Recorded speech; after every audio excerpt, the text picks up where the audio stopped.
Hello, I'm Rachel Jones for Kalkine Media. Welcome to another edition of Executive Corner Expert Talks.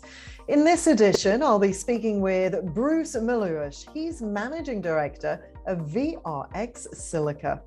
Now, VRX Silica is a pure-play silica sand mining company with advanced silica sand projects in Western Australia. Welcome back, Mr. Milush. Good to see you again. Thanks, Rachel. Now, firstly, let's talk about sand. Globally, are we running out of sand, and why is it critical to manage this commodity before it is too late? We're running out of the right sort of sand. The biggest use of silica sand is for concrete. The requirements there are not as high as standards as they are for making glass, but much of the sand that is suitable for concrete can be beneficiated to glass making quality.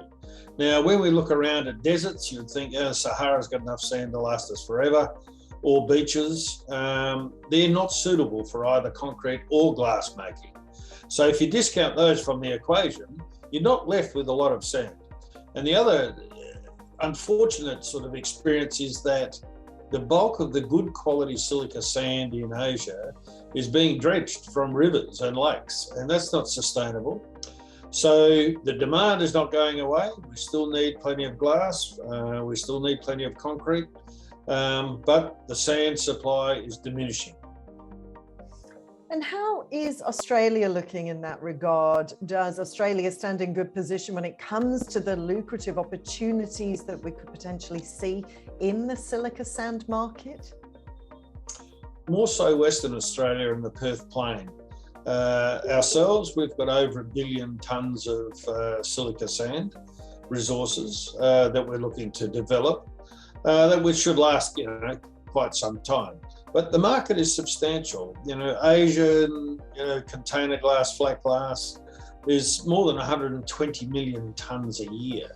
So it's a substantial amount, and it's increasing at sort of 5-6% per year.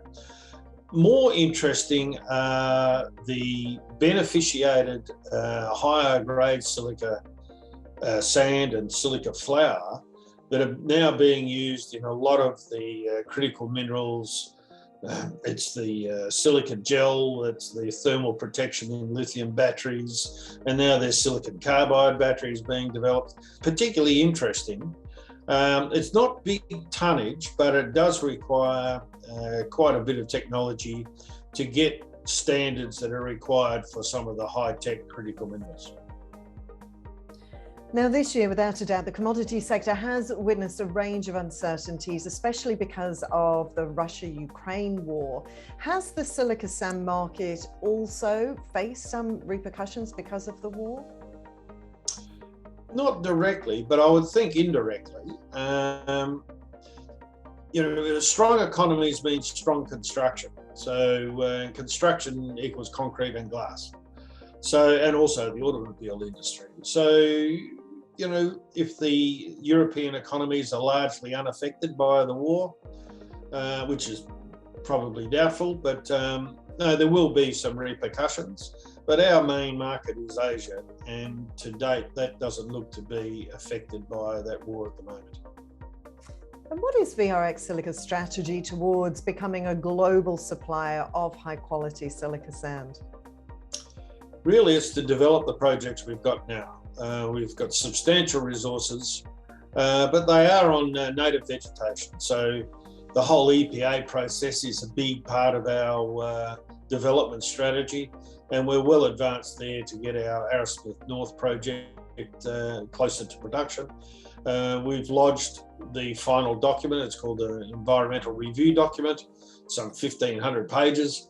Has been lodged with the EPA, and we expect a response there mid-May, and for it to be published for public review. And then the process is fairly quick, as long as we can address all the issues that are raised. We expect to start construction early next year.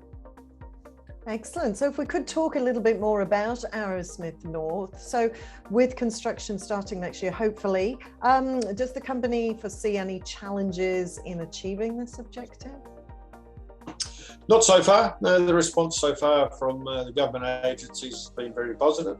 But more important is that we're the first company in Western Australia to tackle such large areas and large resources in the Perth Plain. So a lot of what we've had to do with the government agencies is as new to them as it is to the industry. So it's been an education process there to get all those agencies across what we're trying to do. But what it does do is we can get one of these up and running. The others are quite similar when it comes to the development program. So we expect those to be, understood a lot more easily, having started with Arrowsmith North. So we expect to get the other projects up and running fairly soon after Arrowsmith North. Excellent, very exciting times. Now, how do you expect the silica sand market to take shape over the coming years?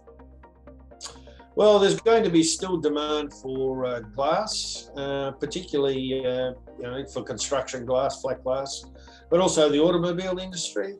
You'd be surprised how much glass is in a car until you start looking closely. And it doesn't matter whether vehicles are electric or internal combustion, they're still got to use the same amount of glass. So that's a big driver of the industry. But the critical minerals industry is getting more and more traction and much, much higher demand. And that's to process glass up to 99.99%, which is 4 nines, but also up to 5 nines. There's very strong demand for those products.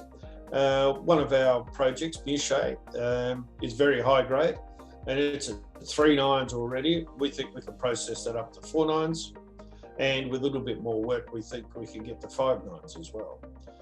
So we've got a program underway to start looking at producing higher quality silica flour for the renewables industry, and we expect that demand to grow substantially. It won't be in the league of container glass, flat glass, but it'll be a substantial value add that we're looking at. And just finally, what can we expect from the company before the end of the year, for the rest of this year? We've just finished a fairly substantial test work program producing bulk samples, and we're about to swing those samples out to potential offtake partners.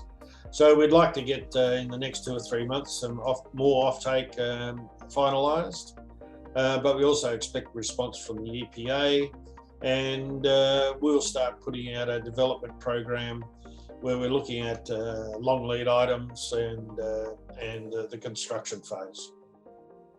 Well, Bruce, it definitely seems like you have a busy few years ahead of you.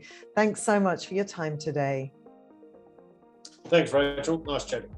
Thank you. And that's Bruce Milush, Managing Director at VRX Silica. Now, if you missed any part of that chat, you can watch the full interview on our YouTube channel at Kalkine Media. So make sure to subscribe. I'm Rachel Jones, reminding you to stay apprised and invest wise with Kalkine.